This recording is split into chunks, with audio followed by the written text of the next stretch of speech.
And a good Monday afternoon to you. This is Lunch with Claibs and Joe here on claibsonline.com. I am Joe Roderick, joined alongside by Mike Claiborne as we are powered by Ameren, Illinois, driven by Munganess St. Louis Acura, and sponsored by Ryan Kelly, the home loan expert. Find him online at thehomeloanexpert.com. Claibs, on the show today, we'll have a lot of Cardinal talk because you just came from one of the towers, a new feature to media in spring training.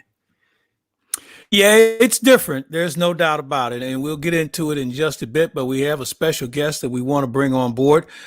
He's with Ameren, Illinois, and obviously with the weather being a little challenging over the last week or so, we thought it'd be a great idea to visit with George Justice of Ameren. Hey, George, first of all, it's great to have you back with us. Secondly, you guys were very, very busy last week when we had the real severe cold snap. And I know a lot of people were just crossing their fingers that Ameren, Illinois wasn't going to be the state of Texas. And we were fortunate enough. So explain to us why we were able to dodge a pretty severe bullet than what we saw in Texas. Well, I think Texas has some very unique issues, and their electric system, their water system, and everything else isn't designed for the kind of cold that state experienced last week. And essentially, their system just became overloaded from all of the electric heat that was kicking on. And they did what they had to do. Once your system starts getting overloaded, voltage starts dropping, and if you don't shut off customers, you can ruin a bunch of equipment and be out of power for many, many weeks instead of just the short time that they were out of power. How that affected us, though, was a little different situation. We had a major transmission line fail. One of the big wires broke on this line, and that caused similar issues on our system. And so we actually had to drop 17,000 customers for a few hours. We were prepared to drop many more than that, but just dropping those few for a few hours helped us stabilize our system, and we were able to have everybody back on by about noon that day, recognizing it was cold, but could have been a lot worse than it was. Now, I know it looks like all of the bad weather is past us for the time being, but are there tips that you guys want your customers to know to, I guess, prepare or be ready for anything like that? You know, we always recommend a storm kit, and for storms, we didn't anticipate this sort of event occurring, but the same thing applies. Have a stockpile of food and flashlights, and if you've got a kerosene heater, those sorts of things. If you go to ameren.com, we have a whole list of things that you can prepare yourself for events like this. You know, one of the things you and I were talking about earlier is the fact that Ameren, Illinois is known for electricity for the most part, but you guys are a natural gas provider as well. And it's amazing how many people in this part of the state really rely on natural gas. How did that affect the energy situation that you guys were dealing with last week? We do serve 800,000 natural gas customers in Illinois. That's a lot bigger than folks think we are. We're like the 23rd largest gas distribution utility in the country. But last week, our gas system performed exceptionally well. We have, pardon me, I got to look here, 12 underground storage fields. And what we do is we buy gas in the spring and the summer when it's relatively inexpensive, pump it underground. And when we have events like we had last week where it's just super cold, we rely on those storage fields for about 70% of our gas. So those all functioned well. We didn't have anything. Sometimes things freeze up, but our gas system was exceptional last week. You know, for Ameren, obviously being in the Midwest, we experience all four seasons, unlike what we saw in Texas. What are some of the steps you try and make sure you take to weatherize your equipment to make sure it works, whether it's July or whether it's December? We have electrical substations, we'll start there, that have all kinds of operating equipment in it, very expensive, very large, very difficult to replace. And we always have folks maintaining that, basically the equivalent of changing the oil in your car and keeping it up to speed. We have big switches that sometimes ice up. So when we have extremely cold weather, we actually send folks out and have them, for lack of a better word, babysit that stuff at our major stations and make sure things are going to work well when we have extremely cold weather. You know, the other thing as we wrap up with George Justice of Ameren, Illinois, when you have a cold snap or when you have a power outage, everybody's trying to call you and find out, hey, when's my power coming on? You guys, because of technology, if they have a situation where they can go online, they can kind of keep track of the progress of these repairs themselves, can't they? They can indeed. In fact, you can go again to Ameren.com and sign up for notifications when you have an outage that is going to affect your personal residence or business or whatever, or you want to keep track of aging parents, that sort of thing. We'll send you texts or emails, whatever you prefer, or phone calls to let you know what's going on. And you can also go to our outage map that has where the outages are, how long we expect them to last, and what caused them. Or they can come to your house and stay warm. Well, that happens sometimes. Hey, George, as always, man, it's great to visit with you. Thank you so much for what you and your crew at Ameren, Illinois, are doing for so many of their customers, especially at a trying time, because none of us ever expect inclement weather in the nature that we had last week. But you guys were prepared a little bit better than others around the country, and we appreciate that. All right. Thanks, Claib. I do appreciate it. Take care. Have a great day. Thank you, George. That was I got to say, it's an Illinois resident, very, very happy with the work of Ameren, Illinois last week. So it was one of those days or one of those weeks where you didn't leave the house, really, I think for 2 days during that. So it was nice to see that they were firing on all cylinders last week. And you know, Joe, one of the things about what they do, I mean, they take all the steps necessary in order to make sure that this thing comes off with the least amount of inconvenience for its customers, because, you know, there's so much at stake. And when you think about what took place in Texas and then you see what happens here, it really kind of gives you an idea of how forward thinking Ameren, Illinois is compared to what we saw in Texas. And not all of Texas was affected. I know in El Paso, they were a little bit further ahead of the curve where they didn't experience as much of a setback as we saw in some of the other metropolitan areas. So it attributes to good planning, good organization, and obviously the technology that we have today certainly gives people like Ameren, Illinois an opportunity to better serve their customers in some parts of the country. You know, last week on the show, we started talking a little bit about J.J. Watt and Deshaun Watson and the stuff that was going on with the Texans. So it gave me the idea to go get a guest from down in the Houston area on my show last week. So I reached out to Sean Pendergast of 610 Sports Radio down there. And I didn't realize how far down south all of those issues had gone. I didn't realize it was the entire state that had. Yeah. I mean, I figured, okay, I'm not going to go, you know, I figured Dallas, sure, like they've gotten snow. We remember the Super Bowl, 10 years ago when it was pretty icy there, when there was ice sliding off the top of AT&T Stadium, and it was, you know, kind of a scary situation. I didn't realize it had gone all the way down there. And he was telling me, you know, wait till the end of the week and we'll record something. And he was also, you know, telling me how he walked 2 miles to the station every day because he couldn't drive. There was nowhere to drive around, and he was running out of warm clothes because he didn't have hoodies and all that stuff to bundle up in, like we're accustomed to having and owning here. Well, you know, they're just not equipped for it. I mean, there's no real major need for snow removal equipment of the variety that we have here in the Midwest.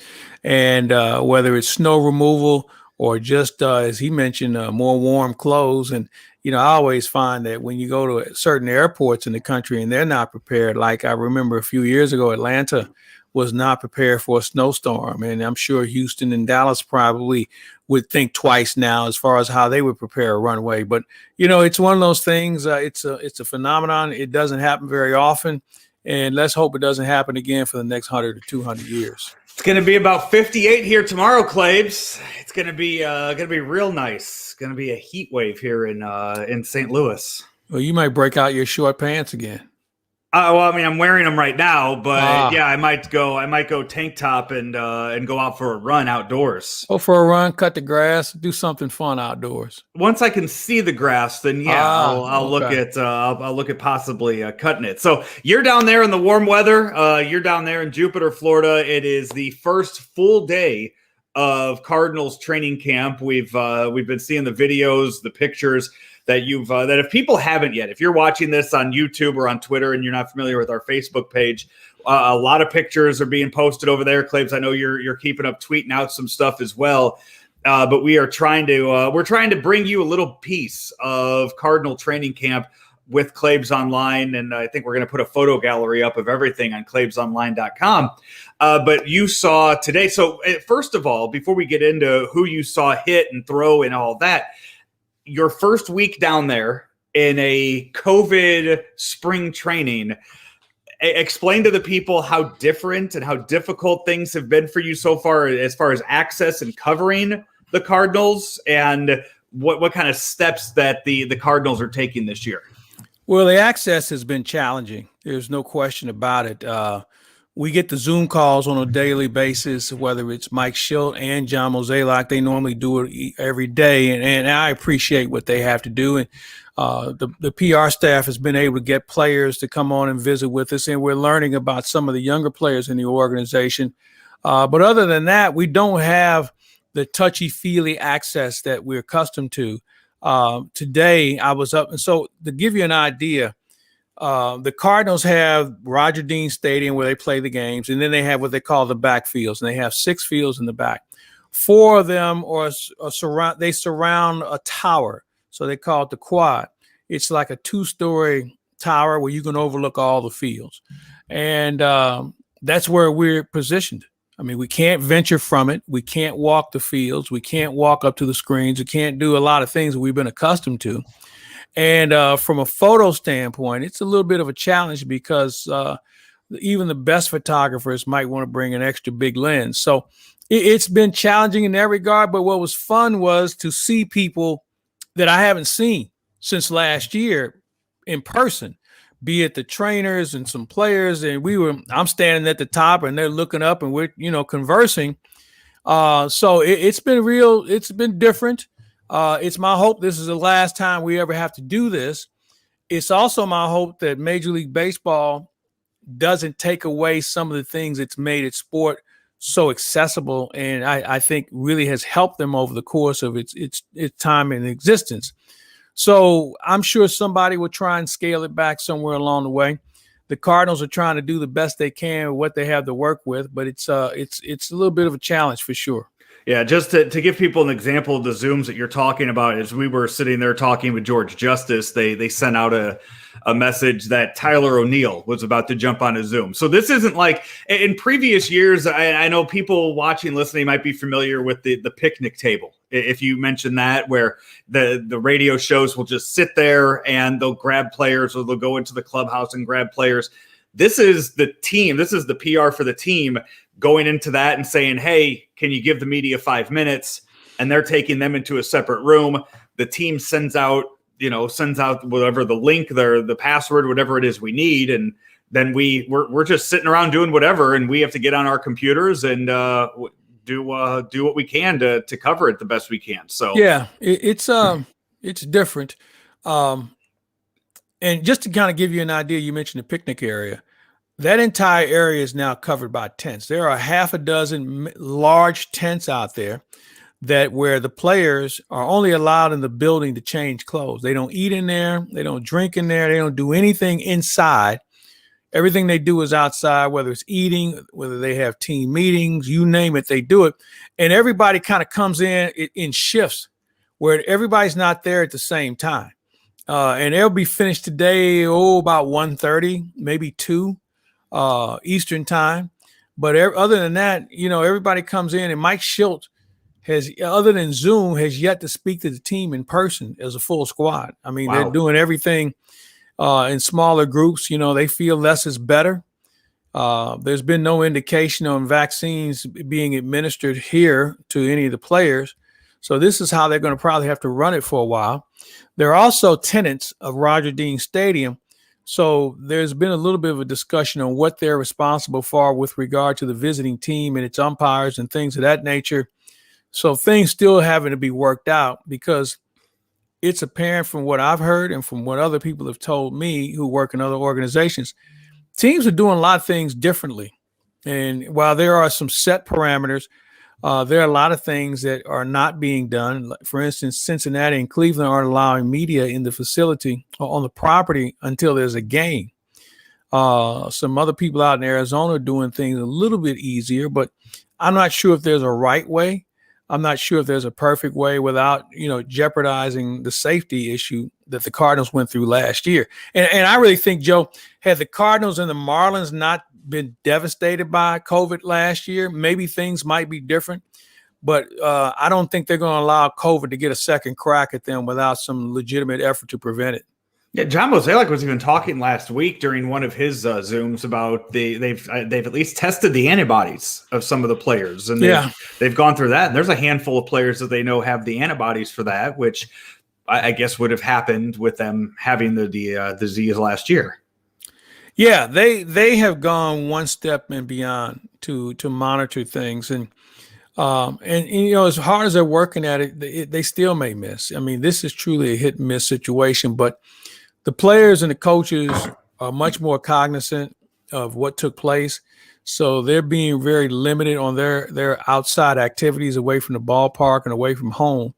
So let's just keep our fingers crossed that they can get through the spring training. And opening day for the Cardinals, their first game is about 6 weeks away from today, a little under 6 weeks away. So their first home game is a little under 7 weeks away. I think back to where we were 7 weeks ago, which would have been the beginning of the year, which would have been January 1st. There are so many different things that could change leading up to opening day at Busch Stadium as far as access, as far as fan access goes. There's a reason why tickets haven't gone on sale yet. Is because they don't know how many they'll be able to give away come April. What is it? April 8th? Is that the, I think, opening day? April 7th, April 8th. It's so far away. I think initially you were hearing 28% is the maximum they could open up with. But I think that's something they have to work out with the city of St. Louis as well, in making sure that they feel comfortable with that number. I know that Matt Gifford and everybody back in St. Louis, they've been working on this nonstop since last year as far as game planning and trying to make sure that they make the ballpark safe and also accessible. So this is not a plan that they're going to throw on the board the night before the season starts. This is something they well thought out. They're starting to allow people back in the ballpark as far as workers are concerned. So I would think by that point, they'll have a better idea of where they're at. But I wouldn't think it would be above 28%, 28% initially. And maybe as we continue to go through the season, that could increase. I think we all feel like that's a very good possibility, especially with the vaccine being produced in a larger quantity, that maybe we can get this thing resolved. And I'm fingers crossed at the All-Star break that things will really open up. So let's talk about what you saw today. You were up there in that tower. I know we posted the video. I saw the space shuttle. I mean, the space station. I was closer to that than I was some of the players. You felt like that way. You got to see Nolan Gorman hit. You got to see Matthew Liberatore pitch. Who else? Jordan Hicks threw off the mound for the first time. Let's see. I saw Delvin Perez, a young man that was a former first-round pick that is yet to pan out. A lot of young players, a lot of B-teamers, as I call them. Harrison Bader, Tyler O'Neill were getting some swings. We had some pitchers that were throwing bullpens today. Just a regular day at the office. One of the things about the Cardinals and Mike Schilt, he's a very organized person, along with Carlos Ali Marmol, who was the bench coach for the Cardinals. He kind of puts the whole spring training camp together. It's not a wasted moment, not a wasted pitch, not a wasted swing. Everything has a purpose to it. And we saw everything work in a very organized manner today. So it'll only be that way for the rest of this week. And then they'll have drills and they'll work before games, which start this weekend. And then with the games, they're only playing the other four East Coast teams, right. Florida. So you're only going to see the Marlins, the Mets, the Nationals, and the Astros. So that is get correct. Get used to seeing them. You're going to know all about them come the start of the season. And you know what, though? I think it's good for the Cardinals because other than, the Mets are a good team. Washington won the World Series over a year ago. And, the Houston Astros won it 2 years ago. So they're all good teams. And Miami made postseason last year. So it's not like we're facing teams that are going no place fast. It's not like you're playing Pittsburgh and Cleveland and some teams that have already surrendered before the season started. So they'll get a good test of good competition where nobody will be fooled. That's for sure. Yeah, I'm glad you brought that up with the way how good the teams are, because now you're seeing the power rankings coming out. You're seeing the Vegas over-unders for some of these teams, and there are a few that confuse me just a little bit. There's a few on the list that I don't understand the love for some of the teams. I don't understand maybe the disrespect that some of the teams are getting. Just to throw it out there, the Dodgers, first off, and I don't think anybody will argue with this, the over-under for wins for the Dodgers this year is 103.5. That's a lot of baseball games to win. Yeah, and I mean, regardless of who's on the schedule or who's in their division, that is still 103 games is a lot of baseball games to win on the year. You know, I can see why, other than San Diego in their division, who is really that competitive? I mean, the Giants are going to be bad. You know, Arizona might be a little better. Yeah. You know, the Rockies aren't going to be very good. And then when you look at the American League West, you have Oakland, the Angels. They don't have enough pitching. Seattle is, you know, they're just there. We'll get to Seattle, yeah. Yeah, and so I don't know if they're going to have that much legitimate competition. You know, initially, and I'm saying teams they're going to play more than once. Yeah. Or twice, rather. So, and that's why I would say, and with their pitching, you know, they have 6, maybe 7 legitimate starters. So, and they swing the bat well enough. They got a pretty good order. So I could see them, you know, certainly being considered for a number like that. But then there's some other teams, and I'm sure you can bring some of those teams up. Well, I'll start with the teams that I feel like are not getting that much love. I mean, the Marlins, as you mentioned, they made the postseason last year.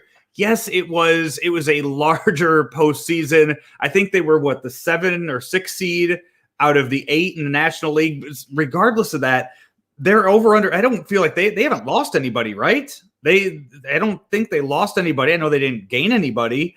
72.5 wins. That team is so low for but here's what they did last year. Is it because the NL East is so good? Yeah, that's it. And remember, they're playing the American League East too. Yeah. Which features the Yankees, which features Toronto, which features Tampa Bay. So I can see why that number is in that vicinity. And they don't have enough depth either. If they have a couple of guys go down, as good as their farm system is, I'm not sure if they have that many guys who are ready to just step in and contribute. All right, then explain to me the Brewers at 82.5. I have no idea. I do not get the love for the Brewers at all. I don't get it. Last year, they weren't as good. They weren't good. They took a step back. They, outside of Colton Wong, I think that's their biggest acquisition so far this offseason. They parted ways with Ryan Braun, who's still a free agent right now in baseball. I couldn't name you any of their starting pitchers. I'm trying to think who their starting pitchers are right now, and I'm not able to. Tell me, you saw the Brewers play last year. You saw them play a few times. I don't get it, Joe. You tell me. Joe, I don't get it. They play hard. They don't do anything exceptionally well. I guess they feel like Yelich is going to have a comeback season. That, and I mean, I don't know how you can get away with that, especially if you don't have Braun protecting him. Right. I'm of the belief that Braun's going to sign with somebody. He's too good of a hitter for the American League as a DH not to be able to do something over there. I don't know what team would be interested in him. And, maybe he just don't want to play anymore. But I was a little surprised by the Milwaukee number. Yeah, that one surprised me. I mean, any power rankings you see, whatever. What's the guy, the person that the Pacoda numbers that came out. Yeah, I'm not buying anything he's selling. Yeah, that all of those I just did not understand the love for the Brewers, and I don't get it at all. So the Cardinals, by the way, are predicted, or I guess the Vegas number on that, 89.5 wins. You mention all the teams in the divisions they have to play. So the Cardinals will have to play the White Sox. They'll have to play the Twins. And that's it. And that's it. I mean, they also get to feast on the Tigers, Detroit, the Indians, and the Royals. Yeah, exactly. So But then they get to feast on Pittsburgh and maybe load up on Cincinnati and maybe split with Milwaukee and beat the Cubs. Right. I don't get that. I mean, when you look at everything, you know what I think that comes from, though? I think it comes from still some concerns about the batting order. You don't know about your leadoff spot. You don't know. You don't have anything from the left side if Carpenter isn't in the lineup. I mean, you got 2 switch hitters, but we don't know how effective they're going to be. They have a combined little over a year and a half of experience. So I think that there's some still question marks to be raised. Your starting pitching on paper looks more than acceptable. Still got to go pitch. Bullpen, I think, could be as good as anybody's in baseball with what they have. So, as you mentioned, Pacoda, I'm not buying anything he's selling.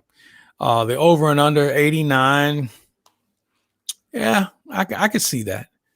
They are, as I look here, they have 87.5 is the one that just got sent to me recently. This one out of from Bet Online, that's 87.5. So I mean, I'd easily go over with that. Yeah. I figure. Think about this.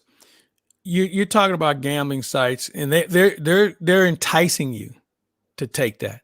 Yeah, just like you just said, I'll go over, and that's how they make money. Have you seen what the Pirates over under is yet? I would say 80. You think the Pirates over under is 80? Yeah, it's 58. Jesus. You know what? Here's the thing: capable of winning 70 games. You just said 80. Yeah, you know what? You're right. I'm thinking they unloaded their pitching. They unloaded Josh Bell. That Key Brian Hayes is a good player, man. There's just not enough there, man. You know what? Yeah, 70. You know what? Yeah, they could lose 100. I was so I had Jim Callis from the MLB Network or MLB.com on this past weekend and talked to him, and we brought up Brian Hayes' name because he's right there as far as the prospects go. He's right there with Dylan Carlson, right around the upper teens number, and we were looking at just some of those guys and how a prospect could the difference between a prospect like Dylan Carlson, who is going to be in a lineup with Paul Goldschmidt and Nolan Arenado, compared to a prospect like Brian Hayes, who's going to be in a lineup with you and me. I mean, it's you're right.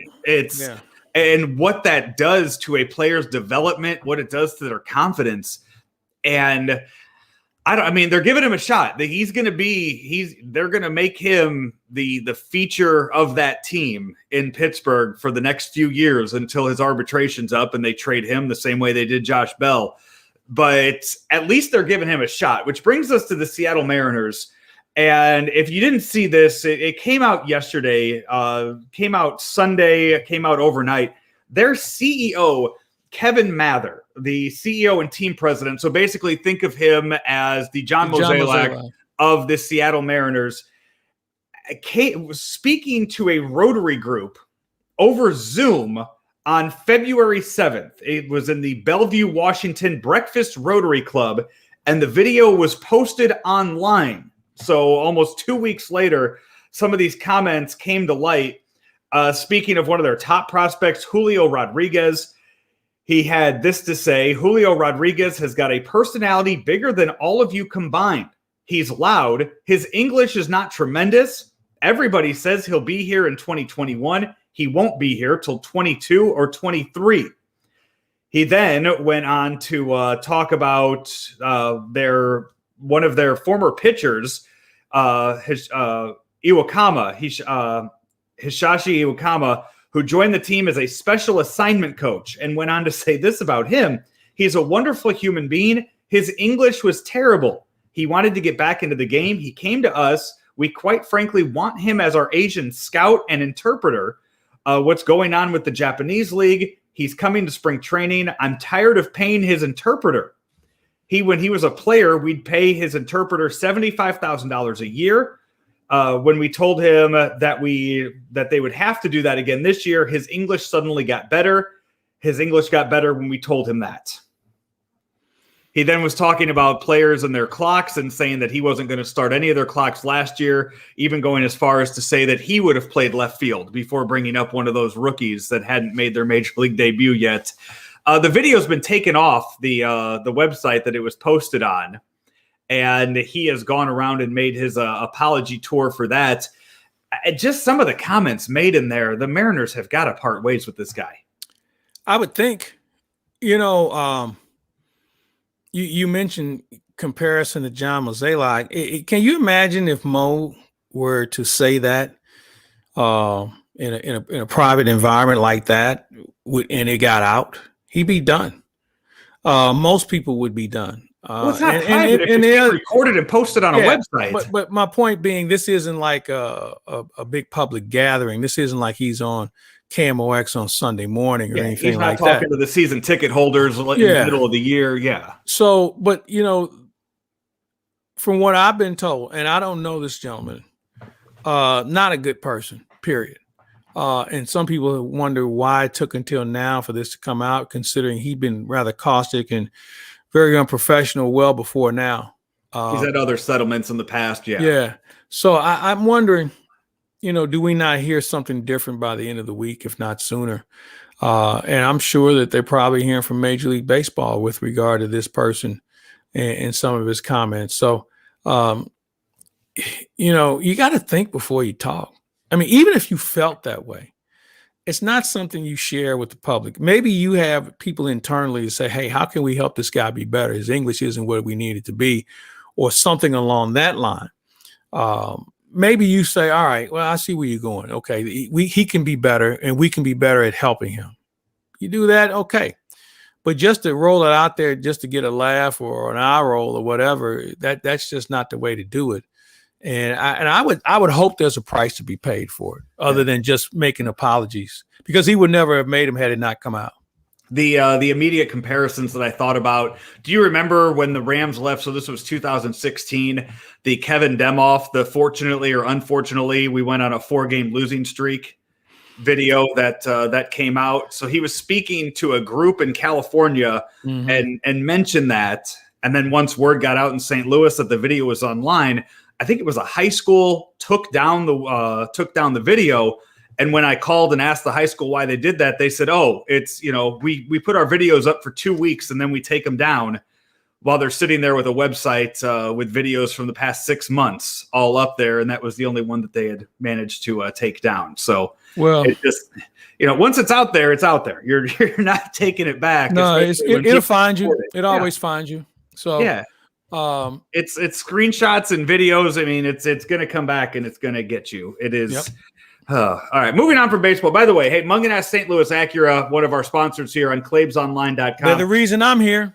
You have the Highlander down there. The 2022 Acura MDXs have arrived at St. Louis Acura, and they're offering 0.9% financing for up to 72 months on the 2020 MDX. You can enjoy up to $10,000 off on a 2020 MDX by heading in there this week. Go online, set up your appointment at stlouisacura.com or give them a call at 314-822-2872 and go and visit them at 13720 Manchester Road in St. Louis. You're what are you driving, the 2020 Highlander?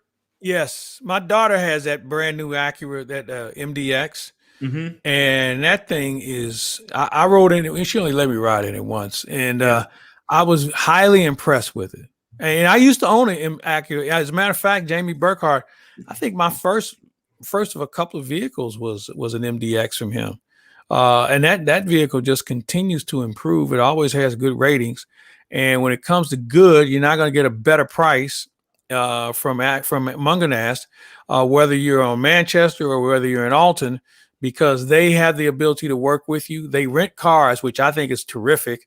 The one I'm in is a rental, and I am thoroughly enjoying it. So if you're looking for a little bit more than just a good price, you want to look for good service and people who are willing to work with you as far as educating you on how it works today, because the car business has changed dramatically with so many different methods of how to buy one. These are the people you ought to talk to. I mean, they've been at this long enough to understand what works best for their customers, because they want you to come back. They want you to do like I've done, recommend other people, make sure your kids and your family are safe in these vehicles as well. And they take a lot of great pride in it. So give them a shot. All they need is one chance. And I guarantee after that, you'll understand, or you'll have a better reason than why you now know why you should have been going to them well before now. I want to say between the two of us, I think we've bought what, 5 cars total from 4 or 5 at least.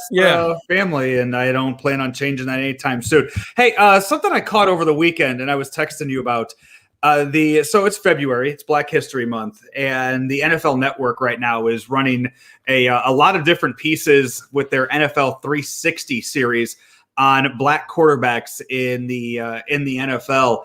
And there's a few of them that they have that they've put out there. Have you watched any of these yet? Yes, I've watched a lot of them yesterday.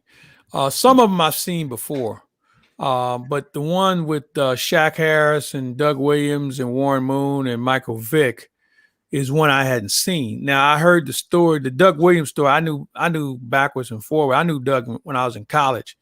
And I remember when he was with the Redskins, and Jay Schrader, who was really a bad guy, really did nothing to help Doug Williams as a co-quarterback. Did a couple of things, and I remember asking Doug about it, and he just said, "Hey, man, he thinks he owns it. So until something changes, and he was very diplomatic about it. But it's a very good piece if you haven't seen it, about some of the things that Black quarterbacks had to deal with, and probably still do to a certain extent. I mean, there's some people who just are uncomfortable with that situation.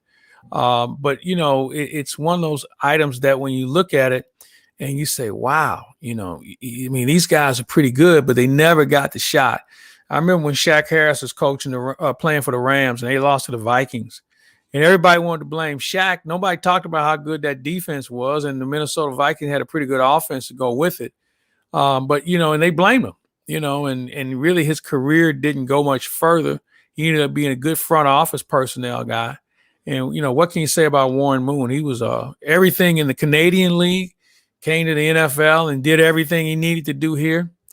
I always remember there's a well-known media member who covers football. I'll never forget him saying that, that guy will never make it in. He'll never be a Hall of Famer. And, because he wasn't on a Super Bowl team didn't mean the numbers he wasn't putting up weren't credible. So it's a very good piece. There's a lot of good pieces. I think the one on Jim Brown is pretty darn good.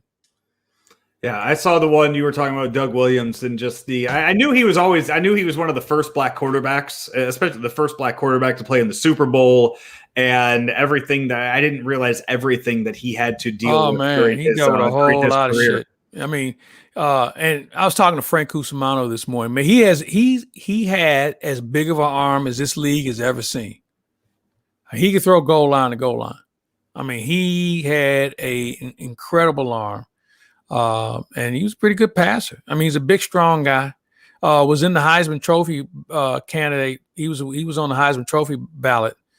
That had to be my freshman year, his senior year. And he was putting up numbers. I mean, there are teams that were ducking Grambling at that point because Doug Williams had that kind of rep going for him. Speaking of Black quarterbacks, Cam Newton. Cam Newton held his own camp, his name on the camp, and had some little kid show up and start talking shit to him about how good of a quarterback he was, about his contract, and a lot of other stuff. Where Cam Newton, you know what? Cam Newton. I give Cam a lot of credit, man, because he would have left with my foot in his ass. I would have thrown him. I'd have had him had his coach. He needs to go. And here, let me get my shoe out. There's no excuse for what that kid did. Okay, none. And for him to feel like he could get a rise out of everybody by trying to upstage a guy who's putting on a camp. All right, he's trying to help him be a better athlete, right, and a better person.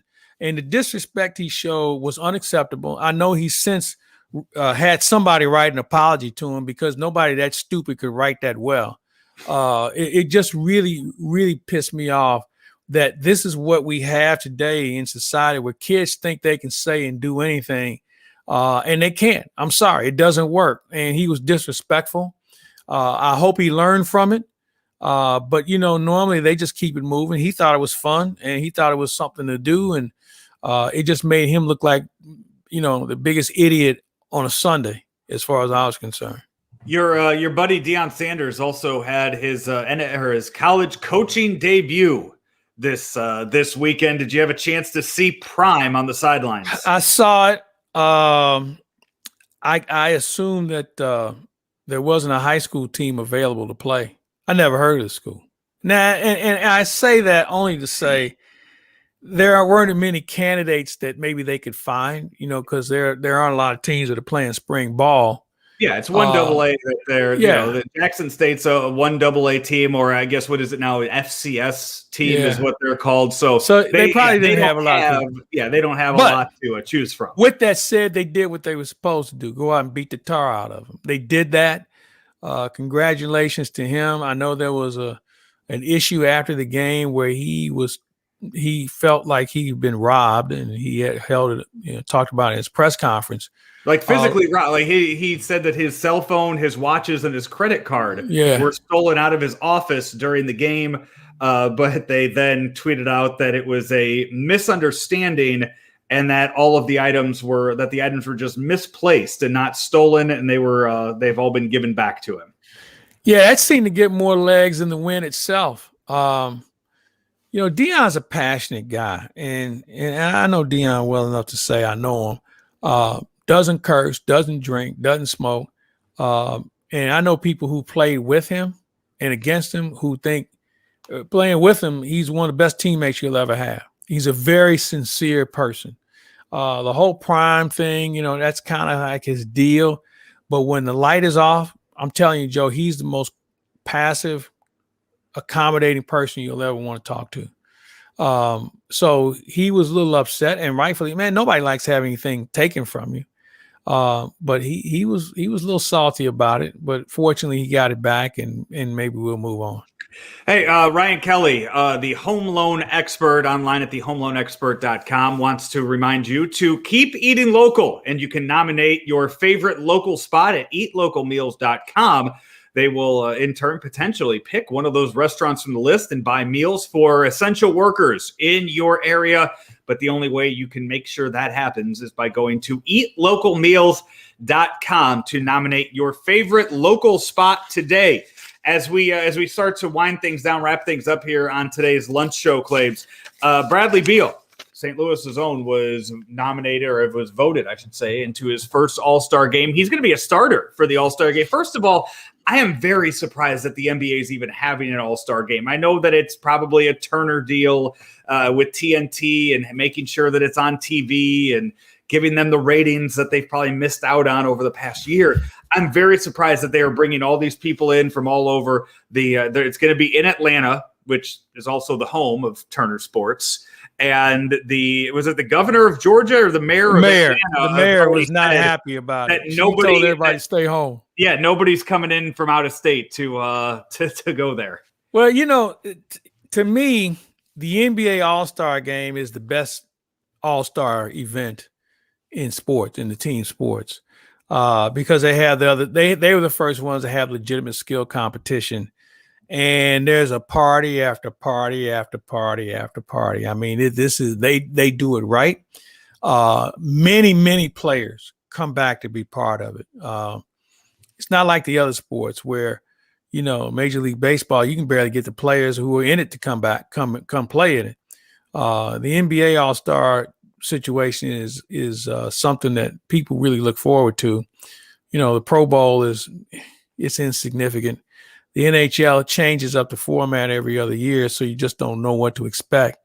But the NBA has done a really good job with it. But I think you may be on to something there. You have to remember this also. The proceeds, and I don't know what proceeds are going to be this year because I don't think they're going to have fans there. This money was going to the Players Association. This was their deal. So I don't know what contribution is being made on their behalf. But I'm just glad to see Bradley Beal in it, because he should have been in it last year. He should have been on All-NBA team. teams now know, and maybe media now knows, that this guy's a really, really good player, a very complete player that certainly getting the national spotlight he truly deserves. And then finally, Max Homa won at Riviera yesterday. I tell you what, he is he's a very entertaining Twitter follower. I didn't realize that he was actually this good of a golfer. Well, if you throw in him and the guy who won last week, whose name escapes me, this is what happens when you have a lot of guys who don't start the tour out west. Now, I can promise you, once we start, the Florida tour starts up here soon, and you'll start to see some of the more named golfers on the tour. So the Max Homa, whatever his name is. Are they holding the Honda Classic? Yes, they are. Okay. They moved it back because they didn't want to tangle with the event up the road in Orlando. So it is scheduled. There are going to be some good players. Berger's going to be playing in it. He was the guy who won last week. He's from here. And one of the reasons why they'll have a good feel is because a lot of pro golfers live in Palm Beach County. So it's an easy move for them. They're familiar with the course. And they have normally a good turnout. Now, what it's supposed to look like this year, I don't know, because apparently the state of Florida plays by a significantly larger set of rules, or fewer set of rules, than the rest of the country when it comes to fan participation. So I'm not sure what to expect. This is actually, I believe it's usually this weekend that the Honda Classic takes place. They moved it back. Yeah, but it's March 15th through March 21st this year. So that's Monday, March 15th is when the week starts. So that's when it'll be this year. So are you going to go? You going to be able to go check it out? No, you're not going to go hang out in the bear trap. I've been to it a couple of times. I'm not one that, I guess if you want a golfer that you want to follow, that's cool. But the problem is maybe somebody else, maybe a few thousand other people want to follow him. Yeah. So I don't get that much. I think golf, thanks to the tracker, has made itself a more viable TV sport now. Compared to watching a guy hit it off the tee, it always looks like it's going right. Then the second shot has it coming in for a landing. You have no idea what the distance is or where it is in conjunction to the fairway. Now with the tracker and a little bit better technology, golf is a little bit more entertaining to watch on TV than maybe it was 10, 15 years ago. Anything lined up outside of Rammer and Ferrario this week? We're always working on something. We'll have a Cardinal player, I would think, at some point. And we're just kind of play this one by ear as we get closer to opening day as far as spring training is concerned. So I would just say sit tight. We'll hopefully have a visit with Dr. Rick. His book is out now, and we're looking to get some things started with him. We have another announcement we hope to make later this week about somebody who's going to join us for the baseball season. So there's always something going on. We kind of go on the fly with a lot of things. And so what's hot is us. And so we're trying to find a few more hot things that unfold later in the week. Andy Hanselman's actually going to be down in Florida this week. So I got John Marisek filling in with me for the podcast. That'll come out. Well, you guys Friday. Sound so much alike. It'll sound like the same person. So that is far from. I mean, I always thought you guys sounded alike. Really? Yeah. I just thought, and it's nothing bad about it. I thought John was really good at what he did. He got smart and found something else that made him more money. Our thoughts were the same. No. You guys talk alike. Really, I've never heard that before. I'll bring that up to him, and I'll tell him he has to change the way he talks this week. So I imagine we'll discuss a lot about pitchers hitting this week. He is very pro pitchers hitting. I think it's the worst idea in this year. It's an awful idea. Other than media assignments and spring training, this might be one of the worst ideas ever. And you know what? And I say that, and it's not that I have a better idea. I have a couple of ideas. I understand what's going on here, and to gripe about it to the point where it's unacceptable. It's really not. A, it's not my call, and B, we don't have that many options. So, I appreciate what they're trying to do. And I know that they would appreciate if they never have to do it again. So we'll have to work through it. We'll get through this week. We'll have some games. And I bet once we start having games, it will be a better situation for everybody.